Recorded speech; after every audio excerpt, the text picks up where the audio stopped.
अवधूत चिंतन श्री गुरुदेव दत्त. श्री स्वामी समर्थ. 17 जून नंतर या राशींना मिळणार धनलाभ. या कालावधीत हा राजयोग 5 राशींच्या लोकांना धनलाभ, सुख आणि यश देऊ शकतो. जाणून घेऊयात कोणत्या आहेत या राशी. धन, समृद्धी, प्रेम आणि भौतिक सुखांचे कारक मानले जाणारे शुक्र ग्रह कर्क राशीत प्रवेश करणार आहेत. कर्क राशीत आधीपासूनच गुरुग्रह विराजमान आहेत. गुरुग्रह आपल्या उच्च राशीत असल्यामुळे हंस राजयोग तयार झालेला आहे. आता शुक्राच्या प्रवेशामुळे कर्क राशीत 2 अतिशय शुभ राजयोग निर्माण होत आहेत. एक हंस राजयोग आणि दुसरा गुरु शुक्र यांच्या युतीमुळे तयार होणारा गजलक्ष्मी राजयोग. या 5 राशींसाठी अत्यंत शुभ ठरणार आहे गजलक्ष्मी राजयोग. पहिली रास आहे वृषभ. वृषभ राशीचे स्वामी शुक्र ग्रह आहेत.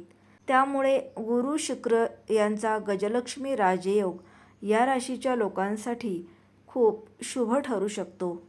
तुमचा आत्मविश्वास वाढेल. तुमच्या व्यक्तिमत्वातील आकर्षणामुळे लोक तुमच्याकडे आकर्षित होतील. विशेषतः कला, फॅशन, ग्लॅमर आणि मीडिया क्षेत्राशी संबंधित लोकांना या काळात विशेष यश आणि मानसन्मान मिळू शकतो. यानंतरची रास आहे मिथुन. मिथुन राशीच्या लोकांसाठीही हा गजलक्ष्मी राजयोग सुरू होत आहे. नोकरीच्या ठिकाणी तुमचे महत्त्व वाढेल. नवीन जबाबदाऱ्या मिळू शकतात. मानसन्मान वाढेल. तसेच धनलाभ आणि उत्पन्न वाढण्याचीही शक्यता आहे. पुढची रास आहे कर्क. गजलक्ष्मी राजयोग कर्क राशीच्या लोकांसाठी तयार होत आहे आणि त्यामुळे या राशींच्या लोकांना याचा विशेष लाभ मिळू शकतो.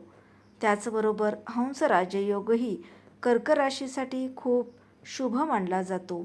या काळात एकापेक्षा अधिक मार्गाने पैसा मिळू शकतो. बँक बॅलन्स वाढू शकतो. करिअरमध्ये मोठे यश किंवा महत्त्वाची उपलब्धी मिळू शकते. यानंतरची रास आहे तुला. तुला राशीचे स्वामी देखील शुक्र ग्रह आहेत.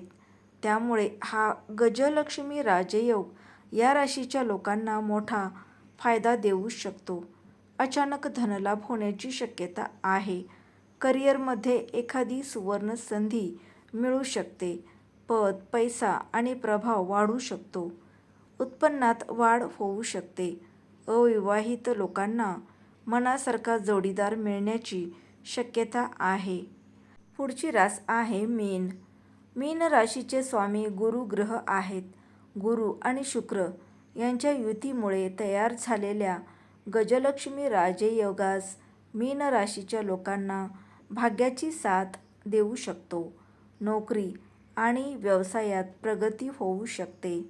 उत्पन्न वाढण्याची शक्यता आहे. वरिष्ठ नाराज होणार नाहीत याची काळजी घ्या.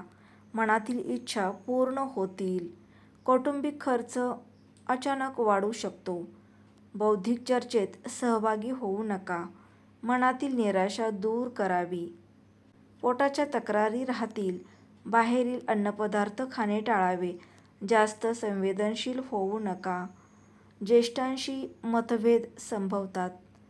आपल्या घरातील ज्येष्ठांशी मतभेद संभवतात. त्यासाठी आपण थोडा संयम ठेवायचा आहे.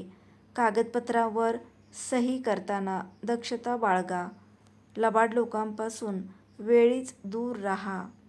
क्रोधामुळे वाद वाढू शकतात. दिवसभरात चांगली आर्थिक कमाई होईल. आपली कामे मनाजोगी पार पडतील. बोलताना शब्दांचे वजन लक्षात घ्या.